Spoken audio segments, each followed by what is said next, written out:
that? It was one of the weavers. There was a weaver that came with Clark to the Battle of Piqua, and he was in the Battle of Piqua. And after they went back to Kentucky, the brother that remained in Kentucky came and settled at the spot where the bow was recovered from, which was on Chapman's Creek at the end of Ballantine Pike, at the present Ballantine Pike. There was a spring there, and they settled there, and then he later moved away because of the flood area, and wanted to go to further north. And I think he was one of them. I think he is buried in Terry Hut Cemetery. And he was one of the two brothers that had it. And they hid it, or they put it in a cached way in between logs, and that's the way it was preserved. And why did they hide it for a purpose? They didn't want it shot by the kids, used by the kids. So I guess probably they're like all other kids. They were a little bit rambunctious and probably shooting each other. What's the draw pull on this? Beg pardon? Do you know what the draw pull is on it? Gosh, no, I wouldn't want to pull on that for anything. It's funny to strung up and everything. It probably would be. Oh yeah, I'm afraid it's way too brittle. Now, okay, so the family had it, and they had it for how many years, and how did you come about getting it? It was recovered by a Johnson weaver, who was a grandson of the original, and his grandfather said, take this home and put it in the attic or someplace. It's a valuable piece. It'd be good to keep. So Johnson put it in his attic. And then in around 1928, I was building this cabin here, kind of a playhouse. And he was up here and he said, I've got something that'll look nice in here. He said, I've got an Indian bow. He said it was in between the logs of this old barn. And he said, I took it home and I've had it in the attic ever since. He said, you might as well have it. So that is when I came in possession of it. And he just said that it had been handed down to him from his great-grandfather. You've had this looked at by a number of people. What are some of the comments that these people have made about the book? Art Aldick was one of the first of them that he was pretty well interested in it, and he said it was one of the only pieces of the out-walking Indian bows that he had ever seen. He said he knew of none. And at Ohio State Museum, I asked about that. I think his name is John Bersati. He said there isn't any pieces. He said the only pieces you might possibly find would be in New York at that time at the Indian Museum. And he said he didn't think that they had any because they had none. And he said the only place that he knew from the walking Indians would be in England. And that more or less confirmed that to me that it was authentic. Now, can you describe some of the bow for us? Well, it's around 72 inches long, and it's decorated in purple and red on the flat side, inner side, and it's a pink stain on the outer side with the handhold evidently not tinted at all. It may have been wrapped, I don't know. Mm-hmm. It's got the markings on it. Mm-hmm. Yeah, it may have been wrapped there. I see. And it looks as though it might have been slightly waxed or oiled. And naturally there are a few wormholes in it now from being between the logs. Do you know what kind of wood? No, I've tried to find that out, and I've asked several that are familiar with wood, and they don't know. Mesa Verde museum said that they could probably take a carbon copy of test of it and determine the wood and also perhaps the age of the original.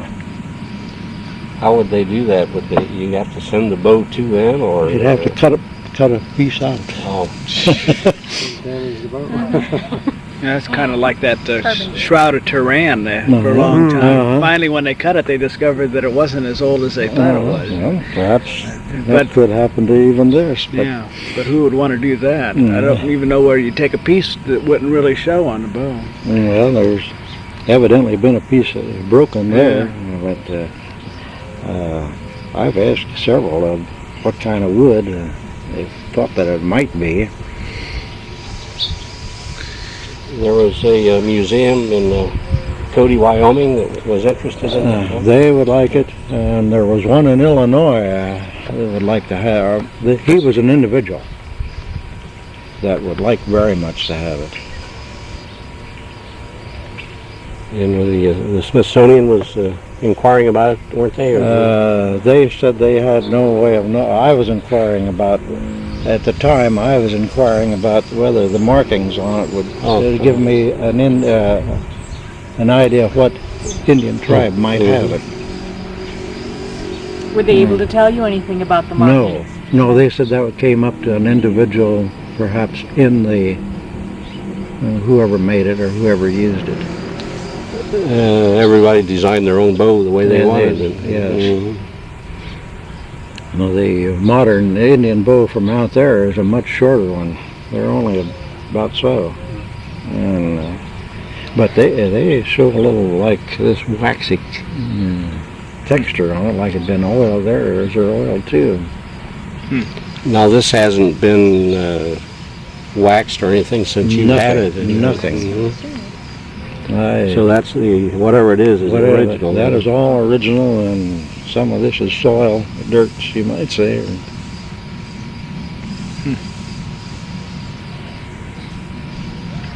Questions?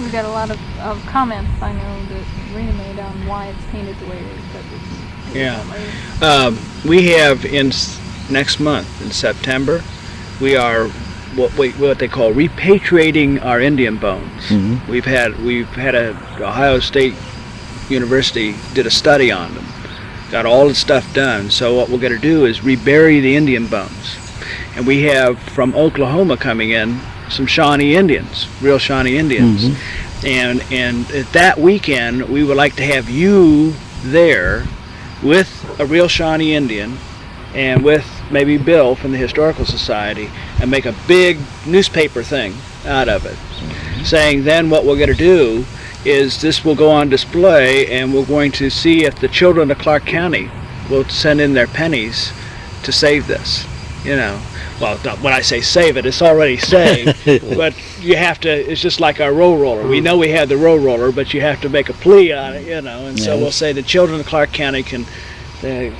help, display and preserve this bow and everything. And I thought that would, because the children love Indians so much. Oh, yes. It's like they collected pennies for old Ironsides. Exactly, and that's what we're going to do with the bow. We're going to try to get everybody, all the kids involved with raising the money for the bow. So in September, we'll let you Stir up a know lot of plenty of interest. time. Yeah. But we have a case that will be finished this afternoon. Yeah, that is all finished. So actually, the case is $500 by the time it's finished. So and it'll be secured, and we are securing a bank vault at Security National Bank, and it'll be, when it's not on display, it'll be stored at Security National Bank in a vault. So Yeah, that'd be fine. I'm glad to see it staying. Be well taken care of. yeah. I was very much interested. Yeah. Had I passed it down to one of our children, it would lose something, I would think. And I would rather see it there and not go out of Clark. And then a private individual would never see it stay here, I don't think. This way everybody can enjoy it. Yes. Appreciate it. Yeah. Keep going along to the highest bidder. Somebody else get them. Yeah. Yeah, once they got out in the collection, it would be up for sale. This Jess McKee, I don't know whether any of you ever heard of him or not. Of course, he's out in New Mexico now. He collected quite a few Indian items out there.